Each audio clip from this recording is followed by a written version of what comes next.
क्या हाल चला भाई सभी के। अगर आपने मुझे देखना सुनना शुरू किया तो एक बार बताएंगे ऑडियो वीडियो कैसी है।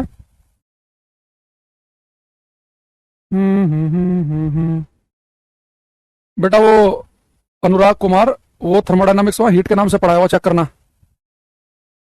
ठीक है। एक बच्चा कह रहा है कि साइंस स्पेशल 28 में आपने हीट नहीं पढ़ाया। मैं चेक कर लेता हूँ। साइंस स्पेशल 28 बैच, पुराना बैच है एक। थर्मोडायनामिक्स में बेटा हीट के नाम से पढ़ाया गया होगा। हम एक बार क्रॉस चेक कर लेते हैं, ऐसा ना हो कि किसी बैच में कोई चैप्टर रह जाए। चेक करते हैं।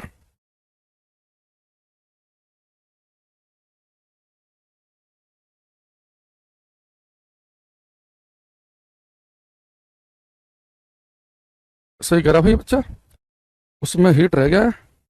हम्म। चल मैं करा दूंगा। हीट टॉपिक बचा है ना, ये एक काम करेंगे, इस वाले बैच के साथ ही करा देंगे हीट। ठीक है।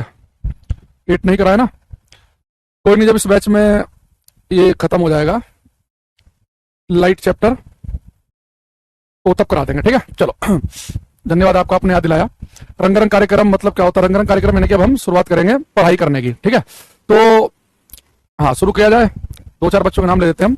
हेमेंद्रा रामकृष्णा, दीपक कुमार वर्मा, रजनीश, अमन सिंह, शशिकांत यादव, नीलेश, डेविड कुमार। बड़ा अच्छा नाम रखा उन्होंने, डेविड कुमार। डेविड। बढ़िया नाम लगा, अच्छा लगा कॉम्बिनेशन। डेविड के साथ में कुमार और अच्छा लगा। गुरु जी राम राम। शुभम कह रहे हैं। रचित राणा जी कह रहे हैं हाय। एक बच्चा कह रहा है सर आप पढ़ाते हैं, गवर्नमेंट जॉब भी करते हैं, थकते नहीं है क्या?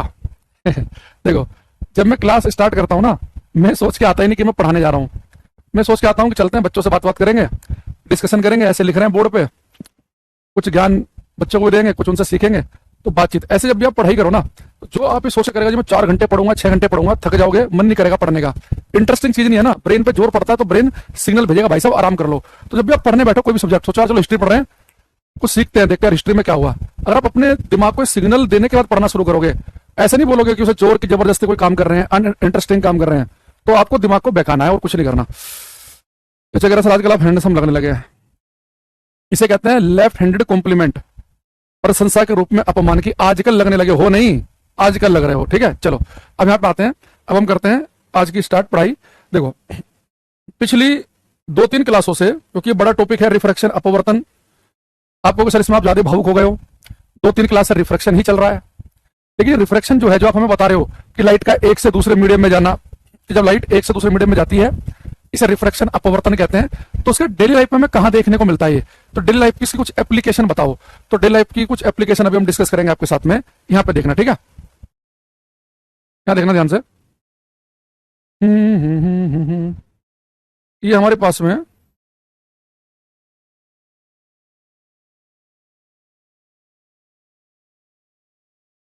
बेटा, ये क्लास खत्म हो जाएगी, मुझे बताना, मैंने चीज बता तो नहीं दी अभी आपको। एक्चुअली में दिक्कत है कि टॉपिक ना 2-3 बैच में चल रहा है, तो आजकल थोड़ा सा मैं कई बार कंफ्यूज हो जाता हूँ कि किस बैच में क्या पढ़ा रहा हूँ। ये ऑफलाइन में भी चल रहा है एक जगह, ये रात को 9 बजे वाले बैच में भी चल रहा है टॉपिक, ये सुबह के 8 बजे वाले में भी चल रहा है। तो और बता दिया तो बता देना मुझे। देखो, आज जैसे आपकी क्लास खत्म होगी, आप अपने घर में जाना, बाथरूम में एक खाली बाल्टी देखना। तो जैसे आप खाली बाल्टी देखोगे तो उसकी गहराई का एक अंदाजा लगाना दिमाग में कि बाल्टी कितनी गहरी है। ठीक है, तो बाल्टी कितनी गहरी है इसका आइडिया आप कैसे लगाओगे? आप बाल्टी को में झांक के देखो, तो बाल्टी की तली अगर आपको दिख जाए, और ऊपर वाला हिस्सा तो आप देख रहे हो, तो अगर आपको बाल्टी की तली दिख जाए तो गहराई का अंदाजा हो जाएगा। भाई बचपन में गांव वगैरह में हम कुआं कितना गहरा है कैसे पता लगाते थे? कुएं की तली देखते थे ना, कि भाई साहब कुआं बहुत ही ज्यादा गहरा है। कुएं की तली अगर यहीं तक ही है तो कम गहरा है, बहुत अंदर तक है तो बहुत गहरा कुआं है। ठीक है, यानी कि अगर आपको इसकी बाल्टी की गहराई का अंदाजा लगाना है, तो यानी कि आपको इसकी बाल्टी की गहराई का अंदाजा लगाना है, तो आपको उसकी तली देखनी पड़ेगी, तली। ठीक है, अब मैं देखो, अरे बेटा आपको बाल्टी की गहराई का अंदाजा लगाना, तो मैंने कहा कि इसकी तली आपको देखनी पड़ेगी। अच्छा, कोई चीज आपने देखी इसकी तली, और आपको मान लो कि एक आइडिया हुआ गहराई का कि भाई बाल्टी इतनी गहरी है, मान लो आपको लगा। जब बाल्टी खाली होगी इसकी आपको गहराई, तो डेली लाइफ की इसकी कुछ एप्लीकेशन बताओ। तो डेली लाइफ की कुछ एप्लीकेशन अभी हम डिस्कस करेंगे आपके साथ में, यहां पे देखना। ठीक है, यहां देखना ध्यान से। ये हमारे पास में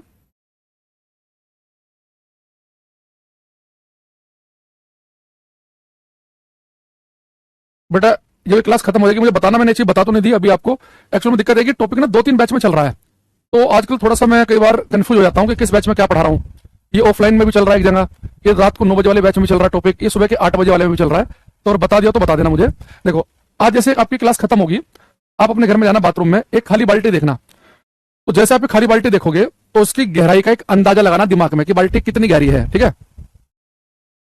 तो बाल्टी कितनी गहरी है इसका आइडिया आप कैसे लगाओगे? आप बाल्टी को में झांक के देखो, तो बाल्टी की तली अगर आपको दिख जाए, और ऊपर वाला हिस्सा तो आप देख रहे हो, तो अगर आपको बाल्टी की तली दिख जाए तो गहराई का अंदाजा हो जाएगा। भाई बचपन में गांव वगैरह में हम कुआं कितना गहरा है कैसे पता लगाते थे?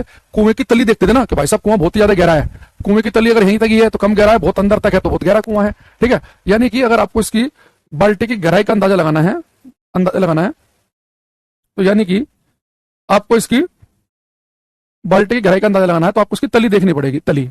ठीक है, अब मैं देखो, अरे बेटा आपको बाल्टी की गहराई का अंदाजा लगाना, तो मैंने कहा कि इसकी तली आपको देखनी पड़ेगी। अच्छा, कोई चीज आपने देखी इसकी तली, और आपको मान लो कि एक आइडिया हुआ गहराई का कि भाई बाल्टी इतनी गहरी है, मान लो आपको लगा।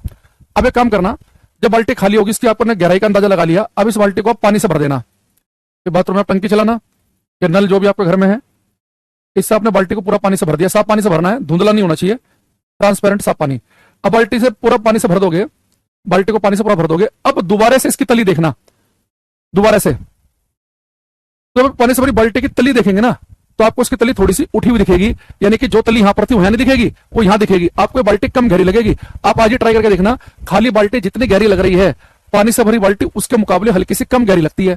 तो पानी से भरी बाल्टी कम गहरी लगती है क्योंकि जो तली जब आप देखते हैं पानी से भरी बाल्टी की, वो थोड़ी सी आपको उठी हुई दिखती है। तो पानी से भरी बाल्टी जो कम गहरी दिखती है, इसके पीछे कॉन्सेप्ट काम करता है रिफ्रैक्शन, अपवर्तन।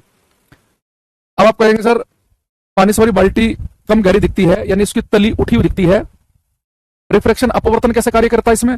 रिफ्रैक्शन तो लाइट का मीडियम बदलना होता है, तो मीडियम बदलने से बाल्टी कम गहरी कैसे दिखने लगती है, उस बात को आपको समझना है। देखो, ये बाल्टी आपने पानी से भर ली, आपको उसकी तली देखनी है, तो कोई चीज हमें कब दिखती है? जब उससे चलने वाली लाइट हमारी आंख तक पहुंच जाए। तो किसी वस्तु से अगर चलने वाली लाइट अगर मेरी आंख तक पहुंच जाए तो मुझे वो चीज दिखने लगेगी। अमोल बेटा पानी की बाल्टी की तली से लाइट चल रही है, तो लाइट चल रही है, चल रही है, चल रही है, चल रही है। जब तक ये लाइट बाल्टी के अंदर थी पानी में, तब तक तो कोई दिक्कत नहीं है, ये लाइट सीधी चल रही है। लेकिन बेटा जैसे लाइट पानी से बाहर हवा में जाएगी, अपना मीडियम बदलेगी, तो जब लाइट पानी से आएगी बाहर हवा में, मीडियम चेंज करेगी, तो आपको पता है कि लाइट जा रही है पानी से हवा में। पानी का रिफ्रैक्टिव इंडेक्स होता है 1.33 और हवा का होता है लगभग 1। यानी कि जब लाइट जाएगी पानी से हवा में, तो लाइट जारी होगी सघन माध्यम से विरल में, डेंसर से रेयर में। और जब लाइट डेंसर से रेयर में जाती है तो नॉर्मल अभिलंब से दूर हट जाती है, वो थोड़ा दूर हट जाएगी। अब मुझे बताओ, जैसे पानी की बाल्टी की तली से लाइट बाहर निकली, ये लाइट चल रही थी, चल रही थी, चल रही थी, चल रही थी, चल रही थी। जैसे लाइट बाहर निकलेगी तो जो प्रकाश की किरणें वो तो डाइवर्ट हो जाएंगी, दूर हट गई। तो प्रकाश की किरणें दूर हट गई तो कभी मिल ही नहीं पाएंगी। तो जो किरणें कभी ना मिल पाए, आप उन्हें पीछे की तरफ बढ़ाओ। तो जिस पॉइंट पर बेटा आपको किरणें मिलती हुई महसूस होंगी ना, एक्चुअल में आपको इस तली का ये पॉइंट जो है ना, इसकी इमेज यहीं पर महसूस होगी। यानी पानी की बाल्टी के तली का ये वाला पॉइंट जो है ना, आपको यहां पर महसूस होगा। आपको लगेगा कि लाइट जो है इस पॉइंट से निकल के मेरी आंख तक पहुंच रही है। दूसरा, ये जो इसके बगल वाला पॉइंट है वो आपको यहां महसूस होगा, ये वाला पॉइंट इसके बगल में यहां महसूस होगा, ये वाला यहां, ये वाला यहां। यानी कि जो तली यहां पर थी वो आपको एक्चुअल में यहां पर महसूस होगी। अब आप खुद सोचो कि बाल्टी की एक्चुअल में गहराई कितनी है। आप कहोगे सर बाल्टी की जो एक्चुअल गहराई है वो तो इतनी है, इसे मैं कह रहा हूं डी, लेकिन मुझे गहराई लग कितनी रही है? सरफेस से नापता हूं यहां से, और तली दिख रही है मुझे यहां पे, तो मुझे इसकी जो गहराई लगेगी वो लग रही है केवल इतनी। इसे मैं कह रहा हूं डी डैश, इसे हम कहेंगे आभासी गहराई। तो यहां पे डी जो है, डी जो है वो हमारे पास में रियल डेप्थ, वास्तविक गहराई या एक्चुअल गहराई भी कह सकते हैं। डी डैश बट हम कहते हैं अपरेंट डेप्थ, अपरेंट डेप्थ, इसे हम कहते हैं आभासी गहराई।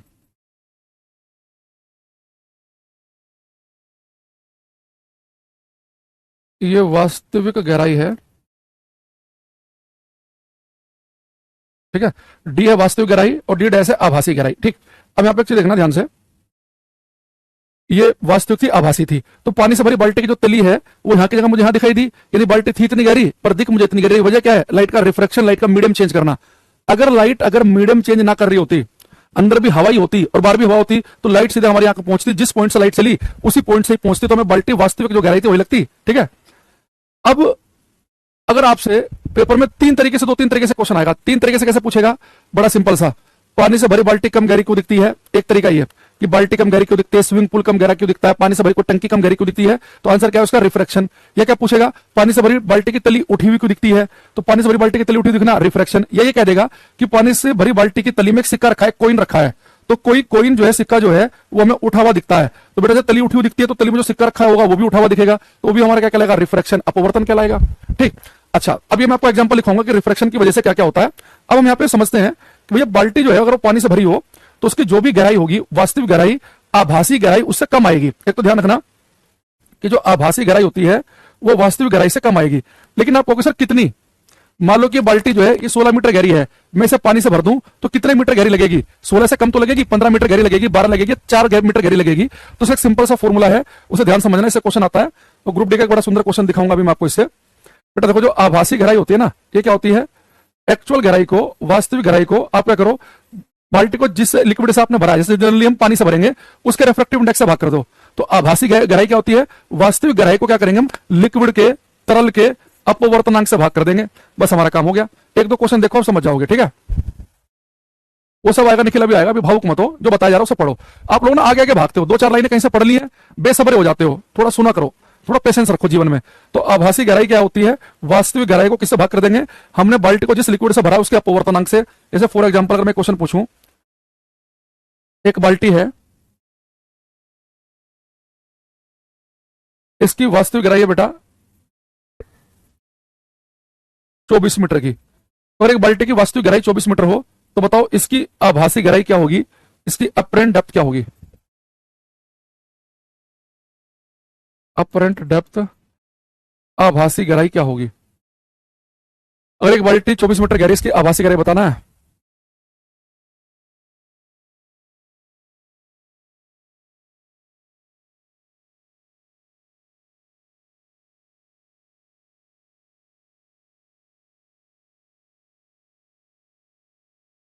हम्म,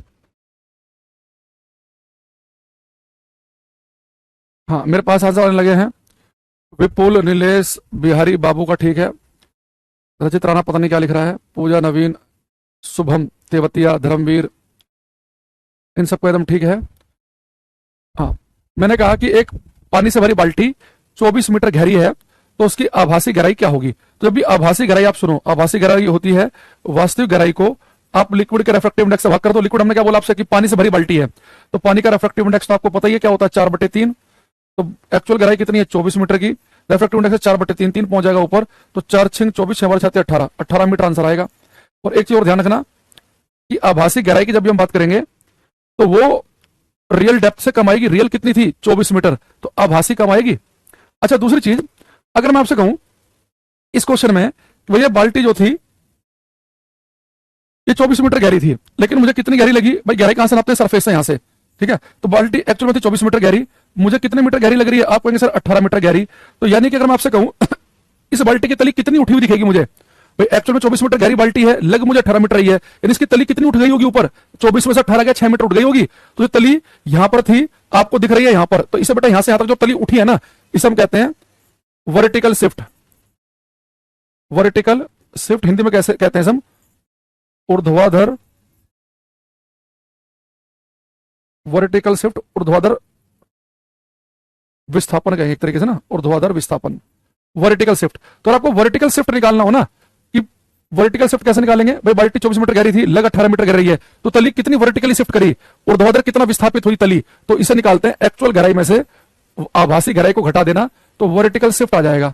ठीक है, अब मैं यहाँ पे इस फॉर्मूले को आप लिख लो, इससे मैं 2-3 क्वेश्चन आपसे पूछने वाला हूं। ठीक है, तो वर्टिकल शिफ्ट सबका सही था, कु, भूमियार, नवीन, ऋतिक, अमित, ऋषि, प्रिया, सबका ठीक है। देखो अब यहाँ पे ध्यान से समझेंगे, इसके लिए मैं 2-3 अभी पीडीएफ खोलनी पड़ेंगी मुझे। एक तो न्यू प्रैक्टिस सेट में है शायद,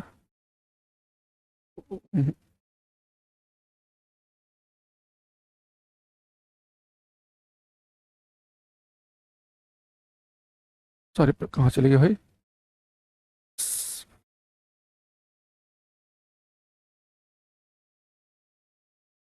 नहीं ये इसमें होगा, इसमें नहीं है।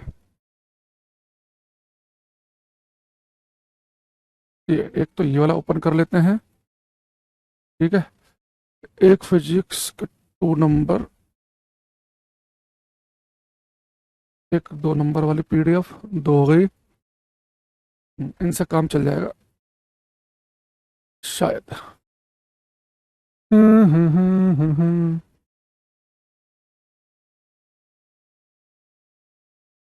एक कह रहा है जी पानी का 1.3 क्यों नहीं लिया, मन नहीं कर रहा था 1.3 लेने का, इसलिए मन नहीं किया। ये बात 20 बार बता चुका हूं मैं, अब हर क्लास में नहीं बताई जाएगी भाई, है ना। अब हर क्लास में एंटरटेन नहीं किया जाएगा ऐसे ऐसे तुम चाह रहे हो। ये करना, इसका आंसर बताओ, 1.3 क्यों नहीं लिया। एन को एच समझ लिया था, अरे वो एन है, वो d dash equal to d by n, n यानी कि रेफ्रेक्टिव इंडेक्स लिक्विड का, जिस लिक्विड से आपने बाल्टी या स्विमिंग पूल भर रखा है उसका। तो ये क्वेश्चन जो है बीएचयू के पास करके 11वीं में बीएचयू में एडमिशन लेना चाहते हैं, स्कूलिंग भी कराता है ना बीएचयू, तो उसके पेपर में एंट्रेंस एग्जाम में क्वेश्चन आया, बड़ा आसान है, आप इसे पढ़ते पढ़ते कर सकते हैं। इसने कहा हमारे से कि ऊपर से देखने पर एक तालाब की गहराई 3 मीटर मालूम पड़ती है जब पानी का अपूर्णांक 4/3 हो, तो तालाब की वास्तविक गहराई। बेटा इसने कहा कि 3 मीटर मालूम पड़ती है का मतलब क्या है कि इसकी आभासी गहराई, यानी कि जो आपको आभास हो रही है, appears to be 3 metre deep, यानी कि जो अपीयर्स हो रही है, जो आभास हो रही है वो 3 मीटर है, तो वास्तविक गहराई बताओ। तो आपको पता है कि वास्तविक गहराई तो ज्यादा होती है भाई, वास्तविक गहराई तो आभासी से ज्यादा होती है, तो और आभासी गहराई 3 मीटर की है, तो वास्तविक तो 3 मीटर से ज्यादा की होगी, तो 3 मीटर ज्यादा का एक ही ऑप्शन है, ये हमारा आंसर बन गया। लेकिन अगर किसी बच्चे को केवल थ्योरी भी पता होगी, उसे फॉर्मूला नहीं भी पता होगा, तब भी उसने क्वेश्चन कर लिया होगा कि भाई हमें पता है कि पानी से भरी बाल्टी कम गहरी दिखती है, तो वो कम गहरी दिख रही है 3 मीटर की, यानी मुझे 3 मीटर गहरी मालूम पड़ रही है, तो वास्तविक गहराई तो 3 मीटर से ज्यादा की ही होगी, तो हमारा आंसर हो गया। बाकी आप इसे फॉर्मूले से कर ही सकते हैं। आभासी गहराई क्या होती है, वास्तविक गहराई को रेफ्रेक्टिव इंडेक्स से भाग कर दो। अब इस बार उसने हमें क्या किया, आभासी गहराई वास्तविक पूछ रहा है, तो वास्तविक गहराई क्या होगी, आभासी गहराई इंटू रेफ्रेक्टिव इंडेक्स। आभासी है 3 मीटर, रेफ्रेक्टिव इंडेक्स जो है लिक्विड का दे रखा पानी 4/3, 3 से 3 कट गया यानी कि 4 मीटर आएगा। बताओ, एक आध धुरंधर ऐसा कह रहा है जी 4/3 क्यों यूज कर रहे हो, 1.3 क्यों नहीं कर रहे हो। अरे भाई 20 बार बता चुका हूं मैं क्लास में कि 4/3 को सोल्व करोगे 1.33 होता है, 1.33 4/3 एक ही बात है। तो मैंने कहा था कि न्यूमेरिकल में 4/3 यूज कर लिया करो, थोड़ा कैलकुलेशन आसान रहती है उससे। 1.33 से किसी नंबर को डिवाइड करना थोड़ा टफ है, लेकिन यही बात कल को फिर दूसरा कोई पूछ लेगा, तो पढ़ना तो है नहीं तुम्हें, जब मन करे क्लास में चले आते हो। 1.33 क्यों यूज नहीं किया, 4/3 क्यों कर रहे हो, इससे टीचर का दिल टूटता है, उसे लगता है कि नहीं पढ़ा रहे हैं हम, इतनी फालतू मेहनत कर रहे हैं और इन्हें बिल्कुल ये बातें भी नहीं पता है। एक क्वेश्चन ये करो बेटा, मैंने आपसे कहा था कि रेफ्रेक्टिव इंडेक्स के लिए एन भी लिखते हैं म्यू भी, तो इसने यहाँ पे म्यू का यूज किया है, म्यू का, ये रेफ्रेक्टिव इंडेक्स के लिए 4/3। करेक्ट, स्विमिंग पूल के तल पर एक सिक्का रखा जाता है, सिक्के के प्रतिबिंब का 20 मीटर का ऊर्ध्वाधर विस्थापन प्राप्त करने के लिए, यानी कि वर्टिकल शिफ्ट 20 सेंटीमीटर प्राप्त करने के लिए कि पानी की आवश्यक ऊंचाई, पानी यहां पे आएगा, पानी के बाद आएगा पानी की आवश्यक ऊंचाई है, तो रेफ्रेक्टिव इंडेक्स देखा 4/3। ध्यान से करो क्वेश्चन नंबर 11, ठीक है। नितेश, राजन, पार्थिव, विश्वास, सब करो ये।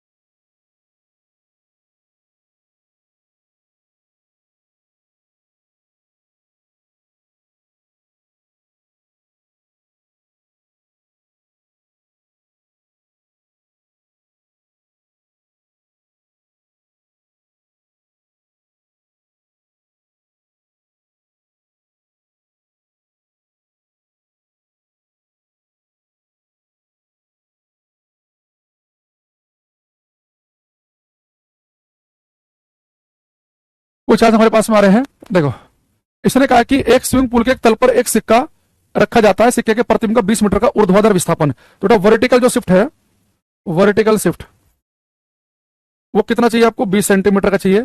तो कह रहा है कि पानी की आवश्यक ऊंचाई क्या है, जैसे मान लो कि बेटा हमारे पास एक स्विमिंग पूल है, ये कह रहा है कि स्विमिंग पूल में पानी हम कितनी ऊंचाई तक भर दें, स्विमिंग पूल में पानी कितनी ऊंचाई तक भर दें कि वर्टिकल शिफ्ट 20 सेंटीमीटर का प्राप्त हो, यानी कि जो तली है वो कितना ऊपर दिखे, वर्टिकली कितनी शिफ्ट हो जाए 20 सेंटीमीटर, तो कितना पानी भर दें हम इसके अंदर, यानी कि वो वास्तविक गहराई पूछना चाह रहा है, ठीक है। देखो तो आपसे पूछ रहा है वो रियल डेप्थ पूछ रहा है आपसे, ठीक। तो जैसे आपसे उसने कहा एक स्विमिंग पूल के तल पर एक सिक्का रखा जाता है, सिक्के के प्रतिबिंब का 20 सेंटीमीटर का ऊर्ध्वाधर विस्थापन प्राप्त करने के लिए पानी की आवश्यक ऊंचाई, ठीक है। तो वर्टिकल शिफ्ट देखते ही आपको दिमाग में आ गया होगा कि वर्टिकल शिफ्ट का सर ने एक फॉर्मूला लिखवाया था अभी कि वर्टिकल शिफ्ट क्या होता है, वास्तविक गहराई में से क्या घटा देंगे, आभासी गहराई। तो वर्टिकल शिफ्ट कितना है, 20 सेंटीमीटर का। आभासी गहराई क्या होती है, रियल डेप्थ को डिवाइड करते हैं एन से। ये 20 सेंटीमीटर इधर चली रहा है, डी ले लिया कॉमन, तो 1 माइनस 1/n आ गया। ठीक है, यह वैल्यू पुट कर दो, ये 20 सेंटीमीटर है, डी 1 माइनस एन की वैल्यू दे रखी है 4/3। तो सोल्व करेंगे, 4 में से 3 गया, 1/4 यानी कि 4 की तरह मल्टीप्लाई हो जाएगी, तो वास्तविक गहराई जाएगी 80 सेंटीमीटर की। तो जिन बच्चों का आंसर 80 सेंटीमीटर आया है उनका एकदम ठीक है, बाकी सबका गलत है। तो अगर आपका आंसर डी आया है तो आप अपने लिए तालियां बजा सकते हैं, जैसे कि कोमल, श्रेया, देवेंद्र, श्रेयाशी का ठीक आंसर आया है, कोमल कुमारी का, रमेश का, ऋत्विक का, तरुण का, प्रदीप कुमार का गलत है अभी तक केवल एस कुमार, अंकित, वीर चंद्र सेन, ऋषि, बहुत बढ़िया। एक गुड्डू का गलत है, एक आध बच्चे गलत है। ठीक है, तो आंसर क्या बनेगा इसका, 80 सेंटीमीटर। एक क्वेश्चन आपको कराता हूं, ये रेलवे के ग्रुप डी में आया हुआ क्वेश्चन है ये करना। अगर आपने पिछला क्वेश्चन सही किया है तो मैं चाहूंगा इसे भी आप ठीक करें, करो ये। अर्जुन, हेमेंद्र, मीणा, नितेश, गोविंदा, प्रभा नाम था भाई, चला गया नीचे, लिफ्तान, दानिश कुमार पंडित, करते रहो। कह रहा है कि हवा में उड़ रहा एक पक्षी पानी की सतह से वाई ऊंचाई पर है, एक मछली पानी की सतह के नीचे x गहराई में है, मछली और पक्षी के बीच की आभासी दूरी कितनी है, पानी का अपवर्तनांक n है। पहले मैं बता देता हूं पूछ क्या रहा है, फिर आप इसे ट्राई करना। देखो,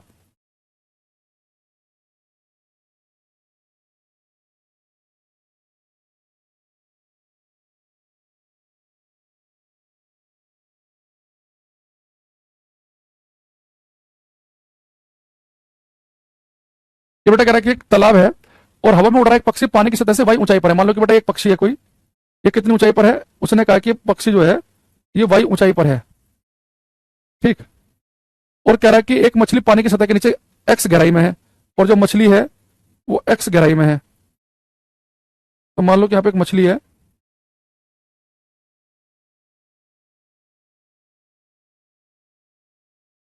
ये कह रहा है कि x गहराई में है, तो कह रहा है दोनों के बीच की आभासी दूरी क्या होगी। अब करो,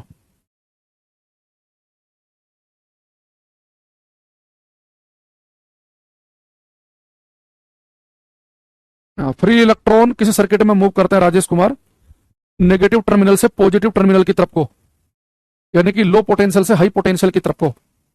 देखो सर, आज ज्वाइनिंग कर रहे हैं, आज ज्वाइनिंग कर रहे हैं, कहाँ ज्वाइन कर रहे हो, सिलेक्शन हो गया कहीं पे, आज ज्वाइनिंग कर रहे हैं, बढ़िया भाई, कॉन्ग्रेचुलेशन, ज्वाइनिंग कर रहे हो। सर आप क्या बनना चाहते थे, पहले क्वेश्चन कर फिर बताएंगे। देखो, अगर आप एक चीज देखो भाई, तालाब की सतह है, पक्षी वाई ऊपर है और मछली एक्स गहराई नीचे, तो दोनों के जो बीच की दूरी है वो आप कहोगे सर ये तो सिंपली एक्स प्लस वाई होनी चाहिए, और आप कहोगे सर ये तो आंसर हमें लग रहा है कि तो गलत ही होगा। क्यों गलत होगा, जो कह रहा है कि दोनों के बीच की आभासी दूरी कितनी है।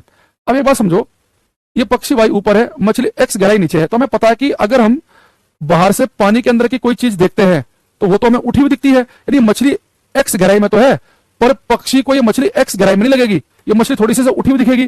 तो मान लो कि मछली से यहाँ पे दिखेगी, तो आप इस मछली की आभासी गहराई निकाल लो। बेटा आभासी गहराई क्या होती है, आप कहेंगे सर रियल गहराई को लिक्विड के अपवर्तनांक से भाग कर दो, रेफ्रेक्टिव इंडेक्स से। तो मछली की एक्चुअल में गहराई कितनी है, एक्चुअल गहराई तो इसकी एक्स है, और लिक्विड का रेफ्रेक्टिव इंडेक्स कह रहा है कि एन ले लो। तो यानी कि जो मछली है उसकी एक्चुअल गहराई भले एक्स हो, लेकिन उसकी आभासी गहराई कितनी होगी, आभासी गहराई होगी एक्स बाई एन, और पक्षी कितना ऊपर है, वाई। तो दोनों के बीच की जो डिस्टेंस बनेगी वो एक्चुअल में क्या बनेगी, पक्षी वाई ऊपर है पानी से, और ये कितना लगेगा, एक्स बाई एन, तो y plus x by n, यानी कि बी आंसर आएगा इसका। जिनका बी आया उनका ठीक है एकदम से। अच्छा, फिजिक्स क्लास ज्वाइन कर रहे हो, अरे यार कह सर आज हम ज्वाइनिंग कर रहे हैं, हमें लगा भाई साहब लड़का ज्वाइन करने जा रहा है। अरे ज्वाइनिंग करने जाने का मतलब होता है कोई सरकारी नौकरी में जा रहे हैं, किसी कंपनी में कोई नौकरी ज्वाइन करने जा रहे हैं, आज हम ज्वाइनिंग कर रहे हैं। बच्चा कह रहा था अभी, आप क्या बनना चाहो, क्या बनेगी, पक्षी वाई ऊपर है पानी से, और ये कितना लगेगा, एक्स बाई एन, तो y plus x by n, यानी कि बी आंसर आएगा इसका। जिनका बी आया उनका ठीक है एकदम से। अच्छा, फिजिक्स क्लास ज्वाइन कर रहे हो, अरे यार कह रहा सर आज हम ज्वाइनिंग कर रहे हैं, हमें लगा भाई साहब लड़का ज्वाइन करने जा रहा है। अरे ज्वाइनिंग करने जाने का मतलब होता है कोई सरकारी नौकरी में जा रहे हैं, किसी कंपनी में कोई नौकरी ज्वाइन करने जा रहे हैं, आज हम ज्वाइनिंग कर रहे हैं। बच्चे कह रहा था अभी, आप क्या बनना चाहते थे। देखो शायद पता नहीं मैंने आपकी क्लास में बताया कि नहीं बताया, जब मैं बहुत छोटा था हमारे स्कूल में ऐसे ही थर्ड फोर्थ क्लास में टीचर ने पूछ लिया कि बड़े होकर आप क्या बनना चाहते हो, तो कोई बच्चा कह रहा जी मैं पायलट बनूंगा, कोई कह रहा जी मैं अंतरिक्ष में जाऊंगा, कोई कह रहा जी मैं आर्मी में मेजर बनूंगा, कोई कह रहा जी मैं तूफान मचा दूंगा, कोई ये बना दूं। सब ऐसे ही बोलते हैं बच्चे। डॉक्टर कोई बच्चे तो कहता नहीं कि मैं बड़ा होकर ग्रुप डी की तैयारी करूंगा या कांस्टेबल के लिए दौड़ लगाऊंगा, कोई नहीं कहता। सबको इंजीनियर, डॉक्टर, पायलट से नीचे कोई बात ही नहीं करता। छोटा बच्चा 3-4 क्लास में जब होता है वो हमारे से पूछा कि आप क्या बनना चाहते हो बड़े होकर, हमने कहा जी मैं बड़ा होकर अच्छा इंसान बनना चाहता हूँ। पता नहीं मैंने कहीं से सुन लिया होगा, आप यकीन नहीं मानोगे, बच्चों ने बड़े मजे लिए मेरे। मैं कहीं जाता था ना, बच्चे से करते थे अच्छा इंसान और भाग जाते थे, अच्छा इंसान। तो मतलब बच्चों को लगा कि क्या बोल दिया, यहाँ बात हो रही डॉक्टर इंजीनियर की। तो पहला पढ़ाओ 3 से 4 क्लास का। फिर हम बड़े हुए तो हमारा टीचिंग में बड़ा इंटरेस्ट आया कि हम बड़ा होकर मास्टर बनना है। फिर जब मैंने ग्रेजुएशन कंप्लीट करने लगा तो मेरा न्यूज एंकर बनने की तरफ रुझान आया। तो मैं ऐसे हॉस्टल में प्रैक्टिस भी करता था। बच्चे कोई सारे बैठा लिए साथ वाले कि नमस्कार मैं हूं अंकुर वशिष्ठ और आप देख रहे हैं समाचार प्लस। समाचार प्लस में आज हम बात करेंगे भारत और पाकिस्तान के बीच में हो रहे हालिया संघर्ष के बारे में। हमारे साथ जुड़े हुए हैं रक्षा विशेषज्ञ जेडी बख्शी सर, हमारे साथ जुड़े हुए हैं फलाना, हमारे साथ जुड़े हुए ये 2-4 के नाम लिए। तो सबसे पहले सर मैं आपसे क्वेश्चन पूछना चाहूंगा कि जो हालिया संघर्ष हुआ है आप उसमें भारत की विजय को किस प्रकार देखते हैं? तो हम ऐसे चस्का चढ़ा हुए हैं, फिर वो दूर हो गया थोड़े दिनों में। तो जीवन में अलग अलग स्टेज पर अलग अलग चीजें होती रहती हैं, कोई फिक्स नहीं होता है कि आप क्या बनना चाहते हो। छोटा बच्चा कुछ और सोचता है, हम 12वीं क्लास में होते हैं कुछ और सोचते हैं, ग्रेजुएशन कर रहे होते हैं कुछ और सोचते हैं, फाइनली डेस्टिनी किसी एक चीज की तरफ ले जाती है। ठीक है, तो ये हो गया x/n+y। ठीक, तो ये इस तरह से कुछ हमने क्वेश्चन देखे। अब हमारे पास में इस चैप्टर को हम धीरे धीरे विदाई की तरफ जा रहे हैं, है ना। आप तभी इतना चलते हो, ये बात तो है। मैं 1 साल बहुत ज्यादा सीरियस था न्यूज एंकर बनने के लिए, बहुत ज्यादा सीरियस। हमारे यहाँ पर हॉस्टल में एक शिवाजी महान हॉस्टल होता था राजौरी गार्डन के पास दिल्ली में। डेली 1 घंटे का सेशन चलता था जिसमें मैं न्यूज एंकर होता था और साथ वाले दोस्त कहते थे भाई आज मुझे लेना उसमें पैनल में, और सब बैठे होते थे, बहुत मजा आता था। 1 घंटा कुछ भी बात कर रहे हैं तो उसका फायदा तो कहीं ना कहीं हुआ होगा, है ना। चलो अब यहाँ पे आते हैं। अब मैं एक क्वेश्चन आपसे पूछने वाला हूं, फिर मैं आज की क्लास में रिफ्लेक्शन पूरा समाप्त कर दूंगा अभी 15 मिनट के अंदर। ये क्वेश्चन बेटा मैंने बच्चों को बहुत पढ़ाया और इसका मुझे फायदा मिला। अभी 2 साल पहले ये राजस्थान में एक पेपर में क्वेश्चन आया था। ये हम इसे बच्चों को पढ़ा रहे थे कई साल से और अल्टीमेटली इसका फायदा हमें कहीं मिल गया। देखो क्वेश्चन क्या है, अगर मैं आपसे कहूं कि एक टेबल है और इसके ऊपर मैंने 7 अलग अलग रंग के अक्षर रख दिए, अलग अलग रंगों के। पहला अक्षर मान लो कि बैंगनी कलर का है, ये बैंगनी कलर की पहला जो भी लेटर लिया मैंने ABCD जो भी लिया वो बैंगनी कलर का है, फिर वायलेट कलर का है, फिर blue, green, yellow, orange, red. तो 7 अलग अलग रंग के अक्षर हमने रख दिए टेबल पे, ठीक है। अच्छा, अब हमने 7 अलग अलग रंग के अक्षर जो हैं एक टेबल पर रखे। अब मेरा क्वेश्चन ये कि अब मैंने इसके ऊपर क्या किया बेटे, कांच की प्लेट रख दी, कांच की प्लेट।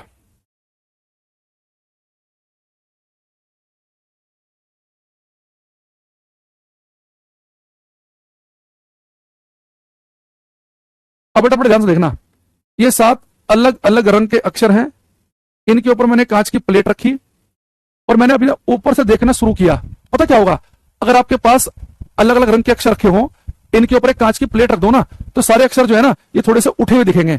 इनमें से कोई रंग का अक्षर ज्यादा उठा हुआ दिखेगा, किसी रंग का अक्षर कम उठा हुआ दिखेगा। तो पेपर में क्वेश्चन आता है, अगर हम 7 अलग अलग रंग के अक्षरों के ऊपर एक कांच की प्लेट रख दें तो कौन सा अक्षर ज्यादा उठा हुआ दिखेगा और कौन सा कम उठा हुआ दिखेगा। आप इसे अपने घर में भी ट्राई करना। आप अपनी किताब में एक काम करना, ये आपकी किताब है, इसके ऊपर एक कांच की प्लेट रखना और ऊपर से देखना, आपको सारे अक्षर उठे हुए दिखेंगे। लेकिन घर में दिक्कत क्या है कि किताब में सारे अक्षर काले रंगों के हैं, तो सारे अक्षर उठे हुए तो दिखेंगे पर एक ही सीध में दिखेंगे, सारे ही काले हैं। लेकिन यहाँ पे अक्षर उठे हुए दिखेंगे तो, पर कोई ज्यादा उठा हुआ कोई कम उठा हुआ। तो अगर आपसे कोई पूछे कि 7 अलग अलग रंग के अक्षरों के ऊपर जब एक कांच की प्लेट रखी जाती है तो सबसे ऊपर कौन सा अक्षर दिखता है, सबसे नीचे कौन सा है, आपको बताना है। हाँ, डेविड कुमार का सही है।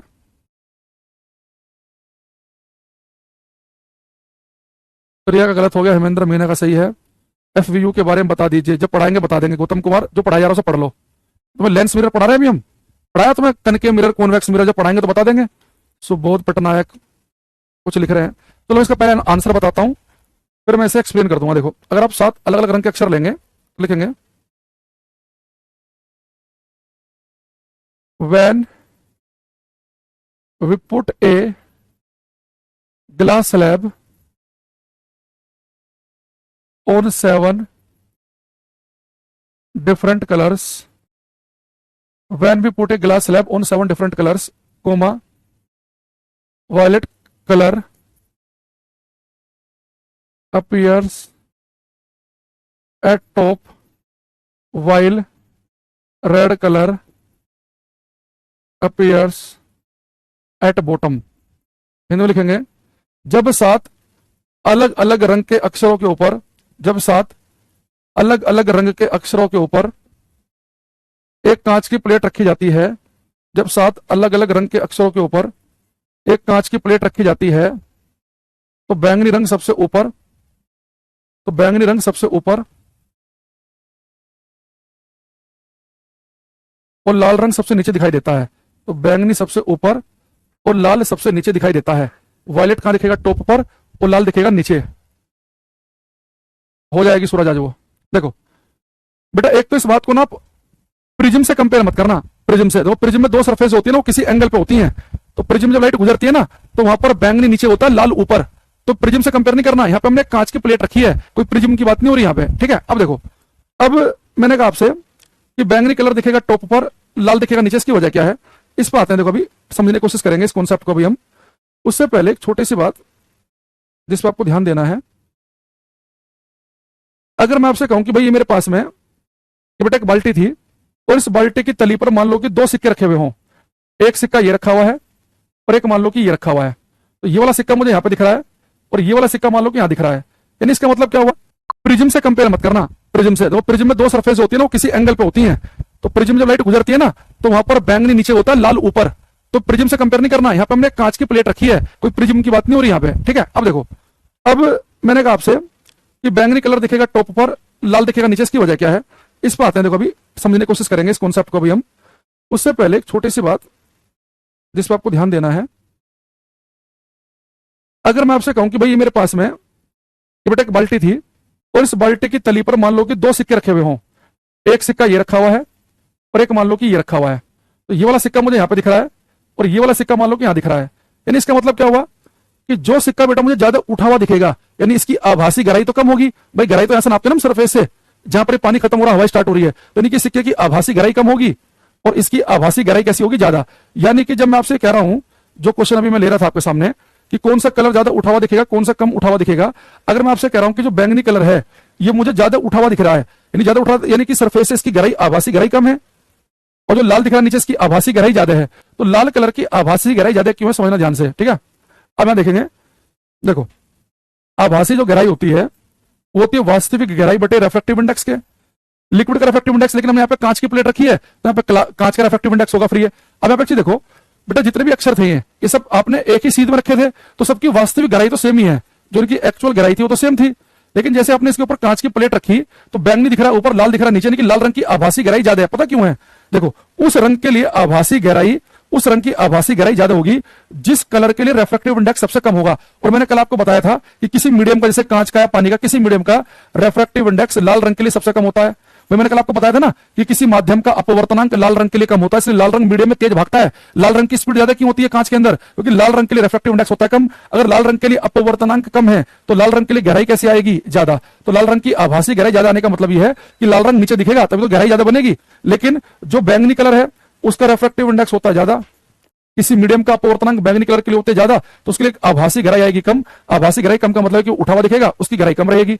तो लाल रंग के लिए अपवर्तनांक माध्यम का ज्यादा है, सॉरी रेफ्रेक्टिव इंडेक्स कम है लाल रंग के लिए, तो गहराई ज्यादा बन रही है। बैंगनी के लिए रेफ्रेक्टिव इंडेक्स ज्यादा है, तो इसलिए गहराई कम बन रही है। तो इसी फॉर्मूले से आया ये, ठीक है।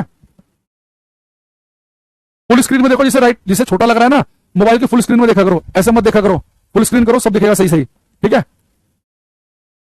तो ये वाला क्वेश्चन का आप आंसर याद कर लेना कि अगर 7 अलग अलग कलर की रंग हो तो कांच की प्लेट में बैंगनी रंग दिखता है ऊपर, लाल नीचे। लाल नीचे का मतलब है कि लाल ज्यादा गहराई में दिखेगा। लाल रंग के लिए गहराई ज्यादा क्यों है? क्योंकि लाल रंग के लिए अपवर्तनांक माध्यम का कम होता है। कल बताया था कि किसी माध्यम का अपवर्तनांक लाल रंग के लिए कम होता है। अगर अपवर्तनांक कम है, नीचे की वैल्यू कम, तो ऊपर की ज्यादा होगी, तो गहराई ज्यादा आएगी, ठीक है।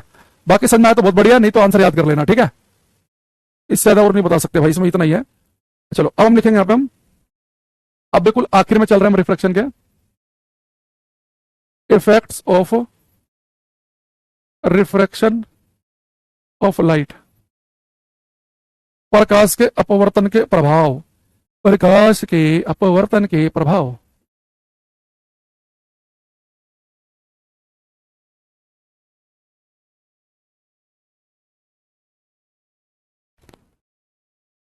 जियो कीपैड मोबाइल में छोटा ही दिखता है। अच्छा सर, आप डांस बहुत अच्छा करते हो, हेमेंद्र मीणा कह रहे हैं। लग रहा है इन्होंने हमारे यूट्यूब चैनल पर हमारा डांस वीडियो देख ली है। वो मेरी बेटी का फर्स्ट बर्थडे पे किया था। अब तो खैर मेरा शरीर भारी हो गया, अपनी बड़ाई नहीं कर रहा मैं, लेकिन बहुत बढ़िया डांस मैं करता था किसी जमाने में।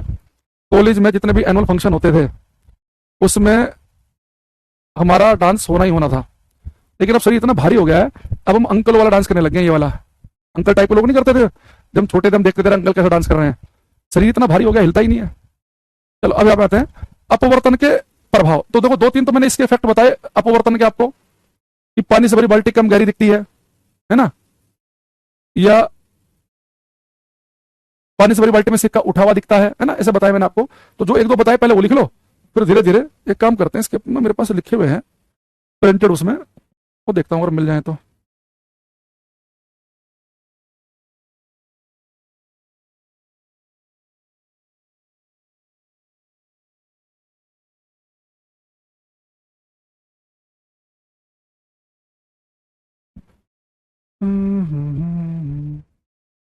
देखो, अभी मैं आपको जो जो बोलूंगा पहले उसी वाले एग्जाम्पल पर ध्यान देना, बाकी पे बाद में ध्यान देंगे।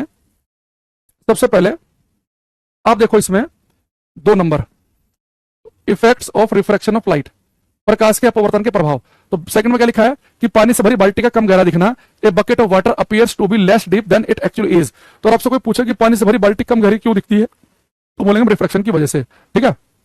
अच्छा, दूसरा एक लिखा है इसमें कि पानी के अंदर की वस्तु का उठावा दिखना। जैसे आपसे कहते हैं कि पानी से भरी बाल्टी में किसी सिक्के का उठावा दिखना, या पानी से भरी बाल्टी में कोई मान लो नींबू रखा है तली पर, नींबू थोड़ा सा उठावा दिख रहा है, या सिक्का उठावा दिख रहा है, तो पानी से भरी बाल्टी का कम गहरा दिखना हो, या पानी से भरी बाल्टी में किसी वस्तु का उठावा दिखना हो, दोनों के लिए आंसर बनेगा रिफ्रैक्शन, अपवर्तन। ठीक है।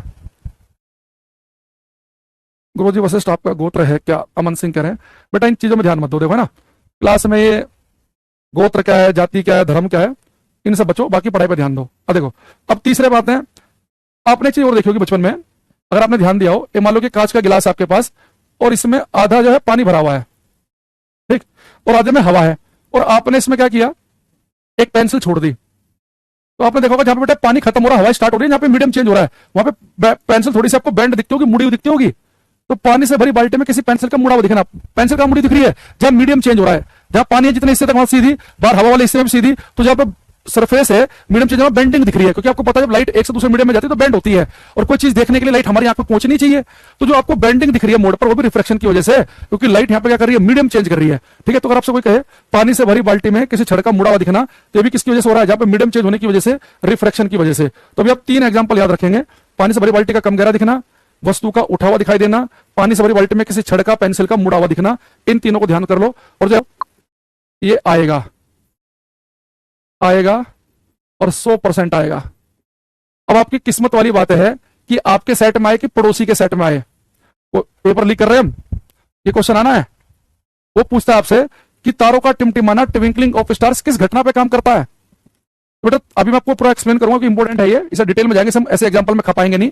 तो तारों का टिमटिमाना ये हर साल 3-4 पेपर में आता है। कभी एसएससी वाला पूछता है, कभी रेलवे वाला पूछ रहा है, कभी रेलवे वाला इस वाले पेपर में, कभी इस वाले में। ये अभी रेलवे के टेक्नीशियन के पेपर हुए तो भी वहां पे भी कई जगह आया, ये अभी ग्रुप डी के पेपर होंगे वहां पे भी कई जगह आएगा, एनटीपीसी भी किसी न किसी सेट में आ ही जाएगा। ये मान लो कि एसएससी के बहुत सारे पेपर होते हैं, असिस्टेंट वायरलेस ऑपरेटर का होता है, ड्राइवर का होता है, एचसीएम का होता है, सीजीएल, एमटीसी, इतने सारे हैं, तो वहां पर भी किसी न किसी में हर साल पूछ ही लेता है।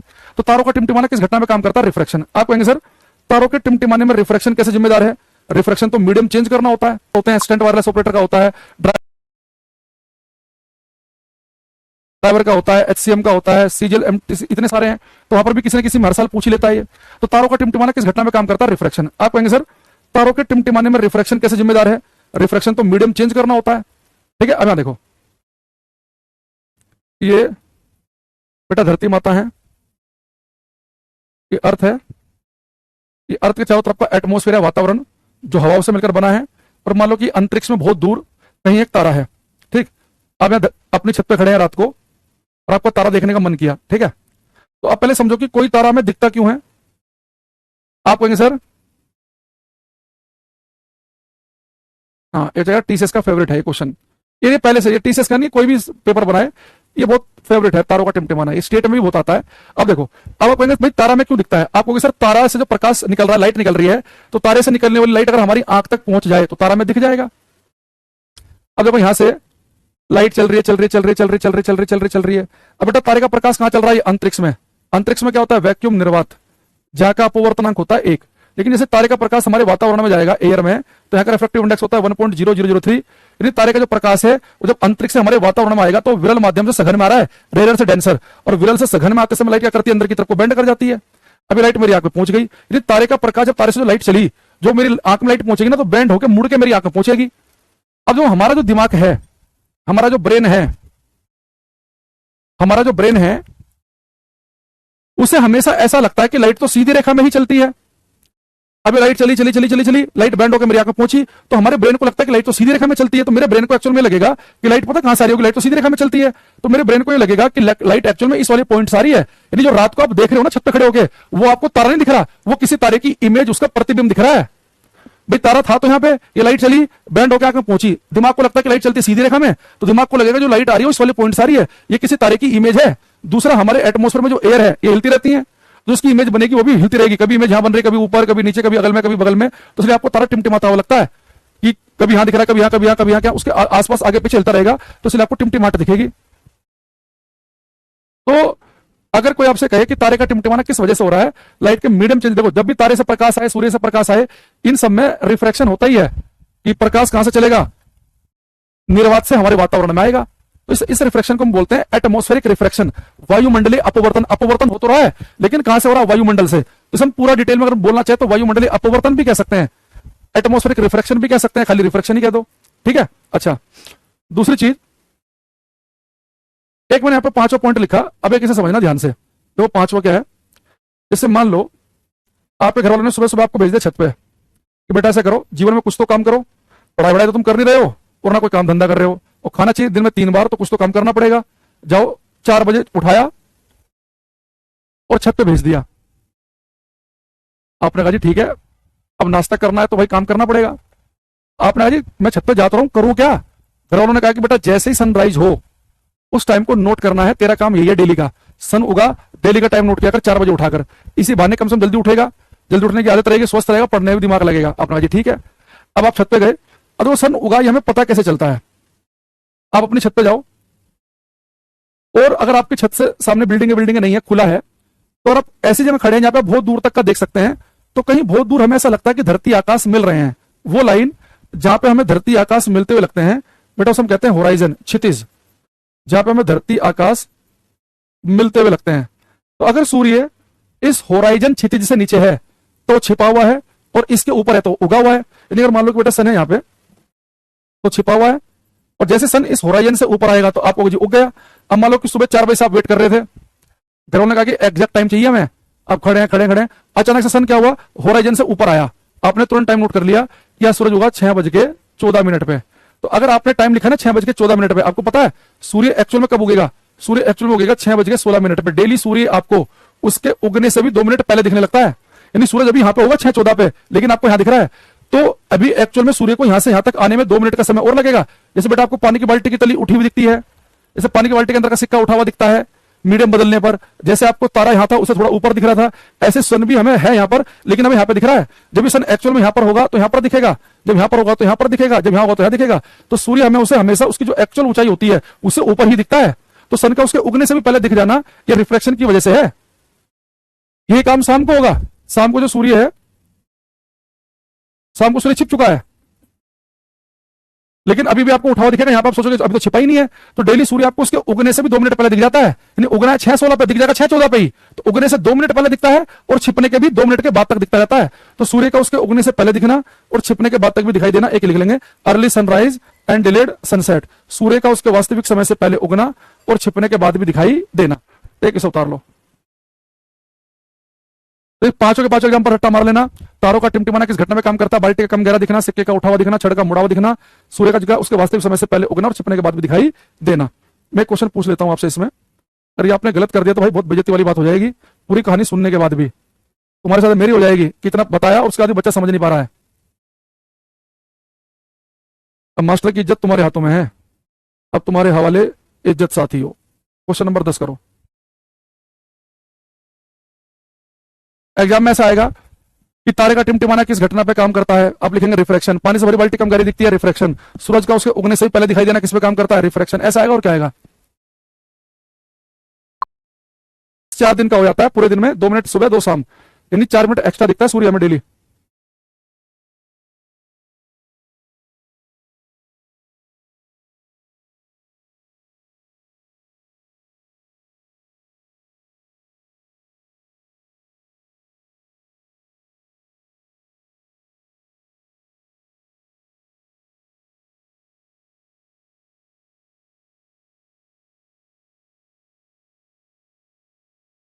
देखो बहुत बढ़िया, सबका आंसर यार, निखिल, रमेश, प्रतिभा, गुड्डू, विपुल, वीर चंद्रा सेन, प्रहलाद, बहुत सुंदर। एक का भी गलत आंसर नहीं है। देखो कहते आकाश का गलत आंसर आ गया। इसने कहा कि इनमें से कौन सी घटना वायुमंडलीय अपवर्तन के कारण नहीं है। कह रहा कौन सी घटना ऐसी है जिसके लिए अपवर्तन आंसर नहीं है। बेटा इसने कहा पहले सूर्य का लाल दिखना, तो सूर्य सुबह शाम को लाल दिखता है, इसका तो मैंने अभी कुछ बताया नहीं आपको, ये तो हम परिकिरण स्कैटरिंग में पढ़ेंगे। सूर्य का सुबह शाम को लाल दिखना स्कैटरिंग की वजह से होता है, ये आंसर हो गया। तारों का टिमटिमाना रिफ्रैक्शन, सूरज को उसकी एक्चुअल हाइट से ऊपर दिखना भी बताया, रिफ्रैक्शन। जल्दी उगा हुआ दिखना, रिफ्रैक्शन। तो यानी कि ये आंसर है इस क्वेश्चन का। अगला है, एक पानी की टंकी उथली दिखती है यानी कि कम गहरी दिखती है, किस वजह से, रिफ्रैक्शन। ठीक है, ऐसे क्वेश्चन दिखेंगे। तो आज के लिए इतना ही रखते हैं, बाकी हम मिलेंगे मंडे को, है ना। और बाकी सैटरडे संडे आपको पता ही है, रात को 9 बजे यूट्यूब पे क्लास होती है कैरियरविल रेलवे एग्जाम चैनल पे। तो कैरियरविल रेलवे एग्जाम चैनल में मिलते हैं हम सैटरडे संडे को रात को 9 बजे। बाकी दिन क्लास होती है मंडे टू फ्राइडे सुबह 8 बजे। ठीक है, बाय, थैंक यू।